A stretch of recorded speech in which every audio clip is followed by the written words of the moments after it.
Boots off, boots on, boots off, boots on, boots off. My mom got me a new pair of snow boots for Christmas. I'm out of here. Thank you for the snow boots. Well, that's not a good start to the trip. This is all soaking wet. The tube that goes up to my faucet, I was charging the faucet, so the tube was off of it, and it fell all the way down onto the floor, and then it started siphoning itself out onto the floor, and everything is just covered in water. It's all damp down there, which is my entire electronics box. Oh man. Luckily, at least somewhat smartly, I designed my entire system to be off of the ground so that this could happen. I always try to prepare for the worst possible scenario, and I prepared for that because I knew that water tank, maybe something would go wrong someday. So yeah, I just have to wait for it to dry out. It shouldn't actually affect any of my electronics, luckily. I prepared for that. I knew it would happen at some point. It's all leaking out from underneath. Look at that. It's so funny. Whenever you see people doing van life and you are looking into it before you actually do it, you see them make mistakes like that. It turns out I accidentally dumped almost 5 gallons into the back of the van. Again, luckily, it doesn't seem like anything's gonna happen. As long as it dries out right, we're good. It doesn't mold. I got all the marine grade wood. I got all the marine grade waterproof stuff. So hopefully it holds up. It is leaking out of the bottom of the van, which is a good thing because it's actually leaking out, but probably a bad thing because if I go through deep water, it'll probably come in that way. But yeah, it's just funny because I would see people make those kind of mistakes whenever I was looking into this lifestyle, and I would be like, I'm never going to make those mistakes. I'm either too smart for it, or that I've seen their mistakes now I can learn from them.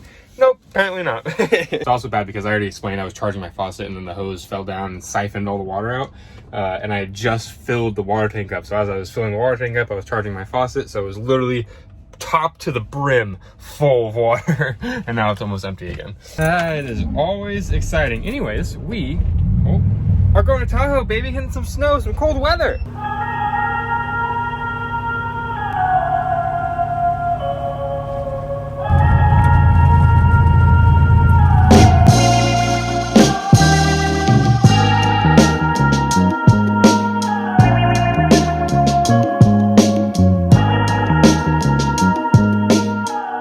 So my new build, the van, the Synchro, is so much better than my old build. If you don't know, I used to have a first generation Honda CR-V that I built out and lived out of for almost a year on and off. But one of the things I loved about that build is that it was super, super stealthy. It was just a Honda CR-V. Everything I needed, my sleeping platform, everything was on the inside. So I could park anywhere, and with my blacked out tint, 5% all around, no one knew I was camping. So it made stealth camping very, very easy. The van, on the other hand, is a little less discreet. You can just appreciate this area first though. Donner Lake, oh my God. The van, Donner Lake, I forget what the name of that bridge is, but it's a super famous bridge. During sunset, woo! The trick to stealth camping well, especially doing what we're gonna be doing today, which is staying at like a 4 or 5 star resort, I believe, or in the parking lot, is going to an area nearby, like the parking lot, set here, staying here, getting all your stuff ready, eating until you're ready to go to bed, and then go over to where you're gonna be staying for the night and camping there. Let me see if I can get my diesel heater going. Yeah, I don't wanna draw too much attention to myself, so I just got my little flashlight here illuminating my face. But if you do it that way, it draws the least amount of attention to yourself, and the van is still stealthy enough. It doesn't have like a pop top or anything where I'm gonna be like super obvious. So I think I might get away with it whenever you're doing really high-end stuff or places where you're not supposed to park. Like, you're really not supposed to stealth camp or anything. It's the best way to try to get around that is to try to look like a guest of someone who's actually allowed to stay there. Oh, there we go. It took a while, but the diesel heater is chooching. Oh, that's nice. It is already 36 degrees outside. It's gonna be well below freezing tonight, so I definitely need my heater on. But of course I do, because we're camping in a ski resort.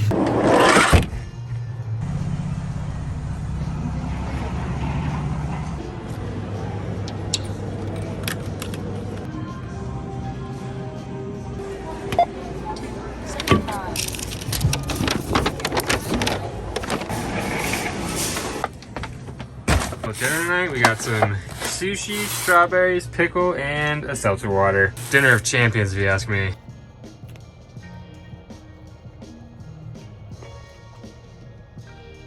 As surprising as it is to say, that might be some of the best grocery store sushi I've ever had. It was actually like really good. Surprised, I was a little bit of a risk buying sushi in the mountains, but I was like pleasantly surprised. Anyways, a couple hours later, I'm ready to go to the ski resort, and it has dropped down to 25 degrees outside. We are below freezing, baby. I honestly think I can just stay in this parking lot. This dude over here You can't really see it, but he's in a car and he just totally got into bed. I want to wake up on the mountain. I've got to have the risk of some security at the very nice resort kicking me out. Come on. You can also see how humid it's gotten in here from that spill or that leak earlier. All that water's evaporating and just covering everything in a little layer of moisture. No bueno. I'm trying to air it out as best as I can, but of course when it's freezing outside, I don't particularly want to have the fan on.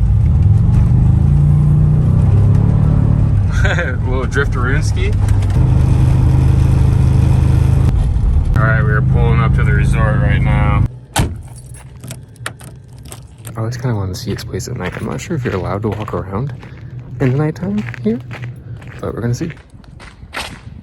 Wow, it's kind of eerie to see this place completely empty at night. A little ice skating rink. Look at that. If you always leave your open signs on, there's not really a point of having an open sign.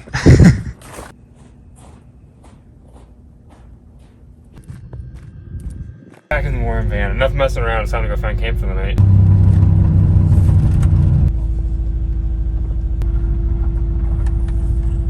Now what I've done here is these ski resorts always have like guest parking for the residents and everything. Since all the roads have to be plowed, you can't have parking on the road. So you have to have like designated guest parking. And you have to have a pass to park in these areas. And sometimes they do check and you will get kicked out. But I'm relying on them not checking and me just being able to wake up on the mountain on the resort tomorrow. I've only ever done this once, and it was just blizzarding outside. Like, it wasn't realistic for someone to come around and check cars. If for no other reason that all the windshields were covered anyway, so you couldn't tell if they had a pass or not. But it is not snowing. We have not gotten any good snow this year so far, and you could definitely check. And this is a van, not a car, like I said earlier. So, I don't know. And just cross my fingers, I guess, that they don't check.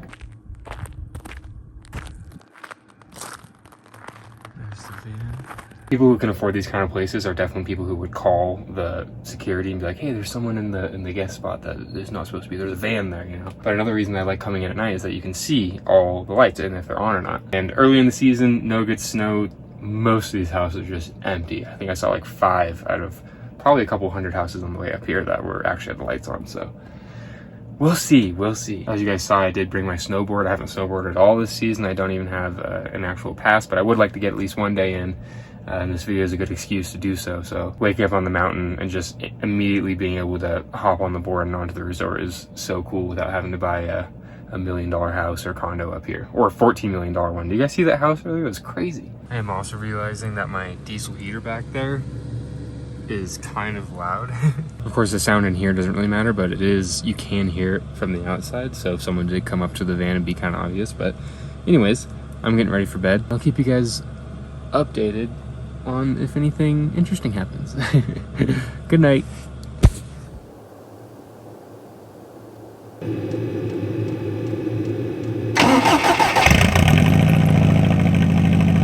Man, I forgot how much of a ghost town this place is. Remember, the snow is not good, and it's the beginning of the season. It is just deserted out here. The only other car in this parking lot is, I don't know if you guys can see it, that red one right there. And I was like, oh, I wonder if someone's gonna come out and do it. It clearly hasn't been moved in weeks because there's ice all around it. Maybe not weeks, but it hasn't been moved in at least a week because the last snowstorm was about a week ago and there's ice just covered around it. So yeah, that hasn't moved in a long time. And last night, I literally did not see another car or another person. And this morning, I didn't see another car or another person either. So a total of like 5 hours of me before I went to bed and waking up. No one's there, which is freaking sweet. You can get to wake up on the mountain today, but I actually don't think I'm gonna go snowboarding. I didn't realize the one-day ticket cost for this resort had gone up by almost $100. That's $200 for a one-day pass now, which is absolutely insane. And that's honestly not really in the budget right now. It is a Wednesday, so if it was like a sick powder day, I might swing it, because no one's gonna be here today. And having a mountain basically all to yourself, yeah, I can see the parking lot is just empty. Having a mountain basically all to yourself whenever it's just super good powder on a weekday in the morning is just the best, but it is terrible snow. Woo! Where are you guys going? Definitely not dropping $200 on a crappy snow day, but I still want to check out this amazing resort. I've seen it once and it looks freaking crazy. Man, look at this parking lot. You wouldn't even know that the ski resort is open right now. Cool thing about this resort is that you can actually take a gondola all the way up to the Ritz-Carlton up there.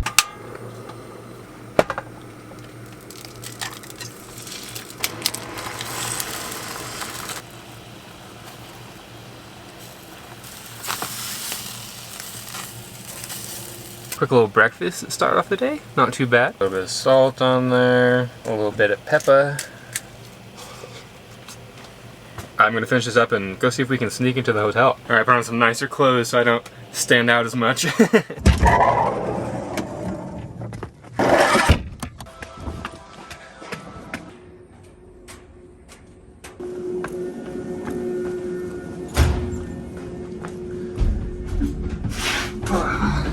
We are in the gondola. I don't know if I've ever been in a gondola without ski gear on. It's kind of crazy. It also smells like ass in here. You can see that these are some of the really expensive houses that are literally on the slopes at the ski resort. It's freaking awesome.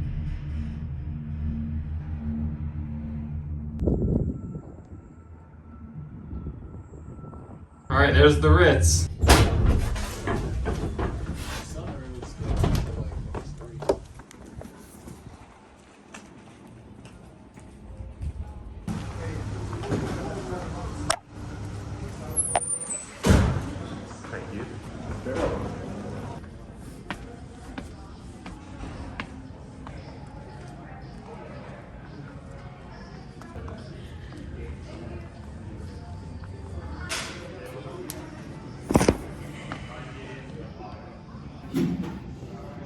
Very fancy.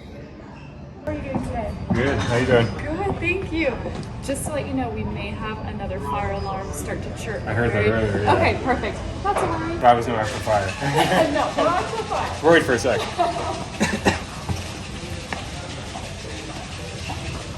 Time to leave.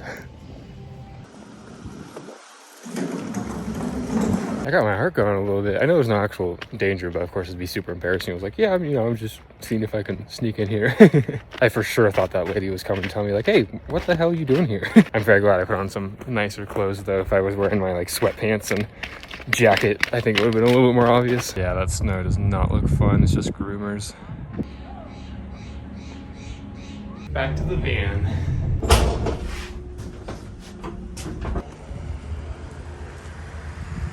That's the guy I saw sleeping in his car last night in the grocery store parking lot. All right, everyone. Pushed my comfort limits a little bit today. But found out you can definitely stealth camp at this ski resort. At least whenever it's not busy at all. Like I said, the place I was camping out was like a ghost town. Nobody was there. Anyways, thank you guys very much for watching. Subscribe, comment, all the good stuff. And I'll see you guys in the next video. Bye-bye.